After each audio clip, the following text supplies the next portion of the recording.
अस्सलाम वालेकुम सब भिरावां को क्या हाल ही वे ठीक ठाक ही वे।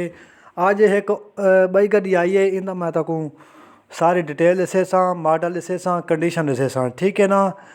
गड्डी माशाल्लाह ज़बरदस्त ते फुल कंडीशन है गड्डी है।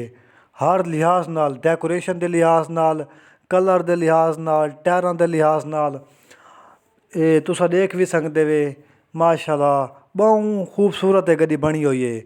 हुण ये गड्डी है जी 7D गड्डी है 6 नट्टी छोटे टायर च 8 5 16 के टायर च गड्डी है ठीक है ना।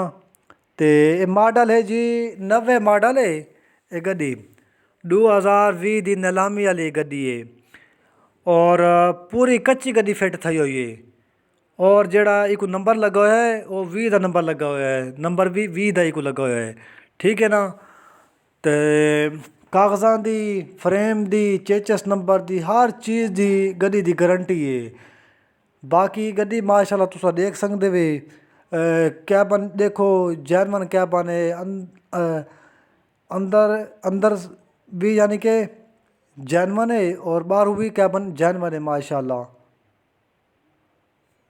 इनकी बॉडी भी चेक कर सकते वे तुसा 16 फुट इनकी बॉडी है बिल्कुल 0 मीटर बनी हुई है बॉडी।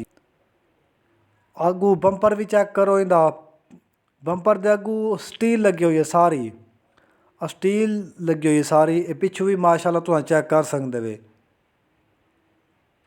ये बिल्कुल 0 मीटर तैयार थी खड़ी इस वक्त नवे टायर हैं 6 ते 6 फ्रेम डबल पीस है 6 सिलेंडर इंदा अंजन है स्टैंडर है गेयर हिस्सा बे आवाज़ है बिल्कुल फ्रैश गड्डी है। हाले तक इन्हें गड्डी ने माल भी लोड क्या नहीं किया हाले गड्डी खड़ी है।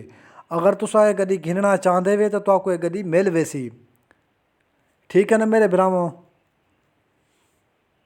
सब्जी टाइम वाली गड्डी है माशाल्लाह तुसा ये गड्डी चेक भी कर सकते वे अंदर इनकी पोशम वगैरह भी चेक करो तुसा बहुत प्यारी पोशम थी हुई है इंदी अंदरों।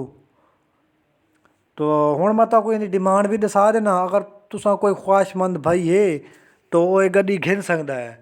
इनका नंबर है पिशावर का ही वे पिशावर का 64 80 का नंबर है पिशावर का इनका नंबर है।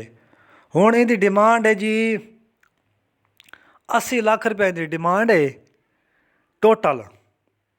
अगर तुहाडे कोल 35 तो 40 लाख रुपया चाबी ते है तो तुहाको ये गड्डी मिल वैसी लेकिन इंदा टाइम तुहाको मिलसी 3 तो 4 महीने बस बाकी इंदे उत्ते तुहाको टाइम नहीं मिल सकता।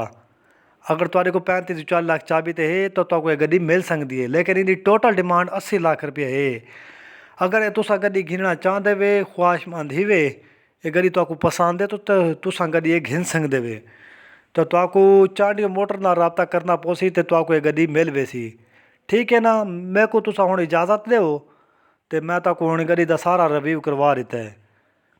तो चांडियो मोटर को लाजमी लाइक भी कर दिता करो तो